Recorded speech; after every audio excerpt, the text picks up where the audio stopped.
people do you know say they're happy to go to work? Now, we know this enthusiasm does exist, right? But too often, it's in the minority. Today, we're looking at ways of making that work life better, both for the business leaders and their teams.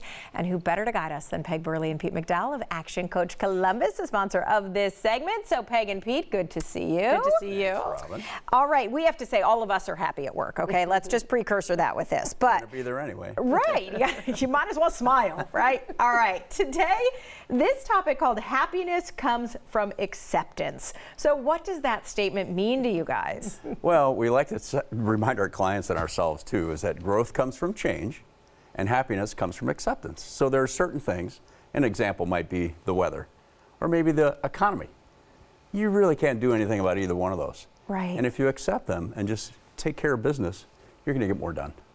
So if we're talking directly to the leaders, the managers, what are some things that they might need to accept at work? Sometimes it's harder, I feel like, for those that lead, right, to kind of accept things. Right.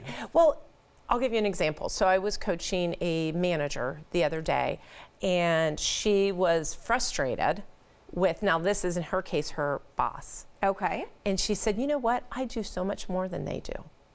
Yeah. Have you ever heard of this? Yeah. And he's not getting all of the things done.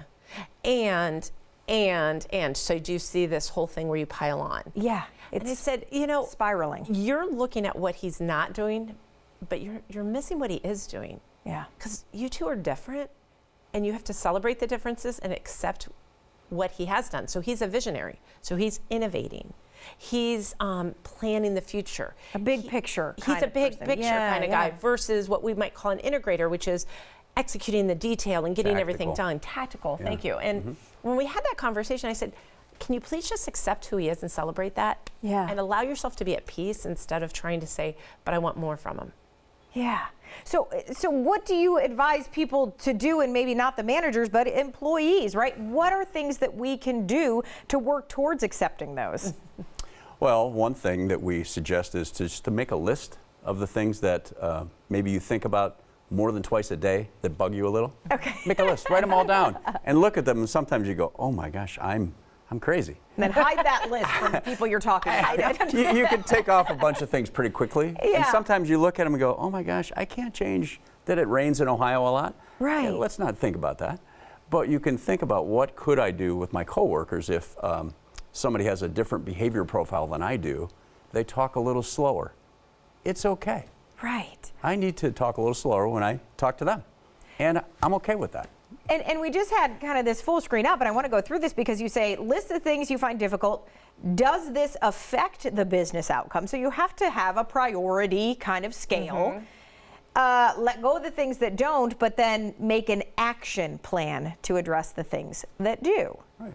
All right, so what do we do for that action plan? Is that then saying, okay, I can't help but it rains, but here is something else that I can tangibly act upon? Okay. What we like to do is have people think about what's the outcome that I want. Visualize that. Then from that, create a goal, and then plan how to execute the goal, and then do something. So. How do you coach people in this way to be more accepting? Because some of the things could just be somebody's style of, like you're saying, how they speak or how they present or how they operate. So how do you get people to that point?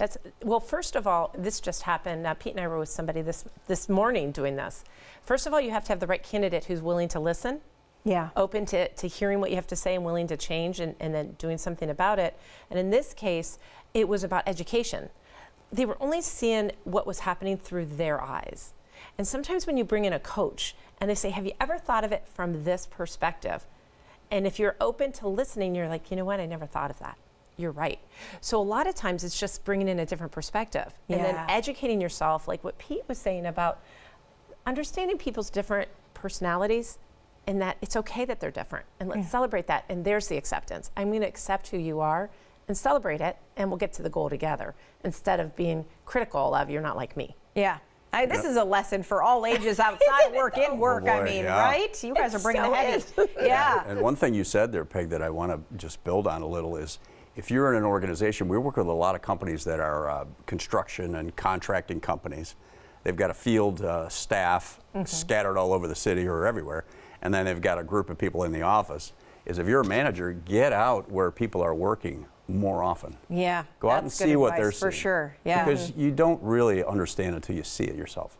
I want to let people know the book, this is part of the book that just came out, The Honest Truth About Leadership, and you can still order yours. You can find out so much more about what Peg and Pete do there, as well as at ActionCOACHColumbus.com. So thank you guys for the enlightening lesson today. Thank you, Robyn. Thank you. I choose happiness.